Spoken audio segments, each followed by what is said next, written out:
are soon to be our leaders of tomorrow. I would like to share with you a letter that I saw this week that came from a fourth grade math teacher at one of the schools here in the district after I share a few concerns. When I came before you was via email where I was just my concerns passed on from you to your attorney without due consideration. My concerns included some group administration happening at your local school districts, given administration free reign, even instituting costly criminal charges for jury procedures at taxpayers' expense for crimes that will certainly be dismissed, very costly crimes. That will ultimately end up making the school district attorney rich, taxpayers poor, rob a child of a bully-free environment unless he sits in his own feces and kicks other children. Now let me read you the letter which went out to the families of the fourth grade math students. Dear families, I wanted to share with you some things going on in fourth grade math.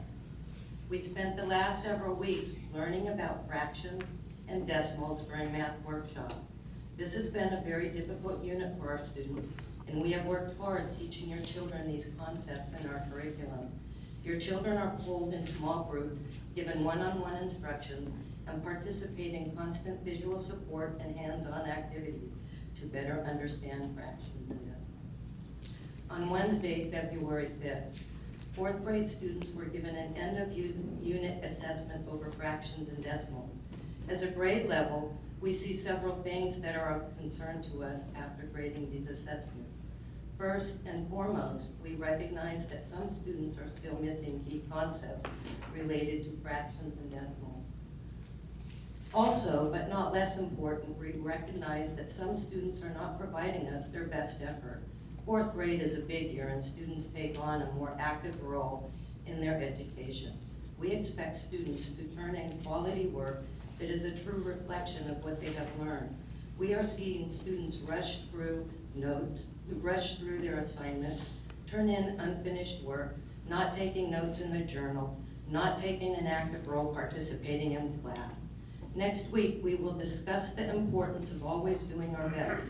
We are unable to help students in class when the work they turn in is not a reflection of what they truly know. Yeah. In lieu of low assessment grades, fourth grade math teachers have decided to spend time next week deconstructing the assessment from this Wednesday's time. Ms. Harvey, I'm Teach sorry. it's time. The 3 minutes is up. We must move on at this time. Thank you. Thank you. And Ms. Harvey, is this your child? We certainly ask that the principal or the teacher talk with you about any concerns you might have with your child. Yes, I would like to talk to the teacher and principal. This is a child who I have a concern about and I'm advocating about. Is this your personal child? No, this is not my personal child. But how dare you all not blame the fourth grade children for not knowing math?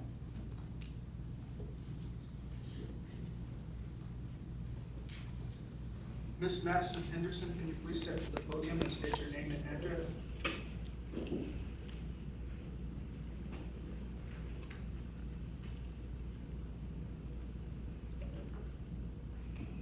Hi, my name is Madison Henderson,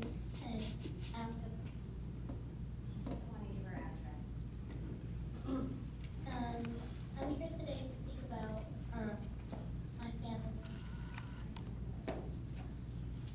I'm very upset about my principal not letting my mom come to my school parties and my fun things to do at lunch, and we'll have lunch parties, but she's not able to come. And they accuse her of doing things because my brother gets bullied and she stands up for my brother, and I get really sad all the time because she's not able to come there with me and have fun and come to my lunch and class parties.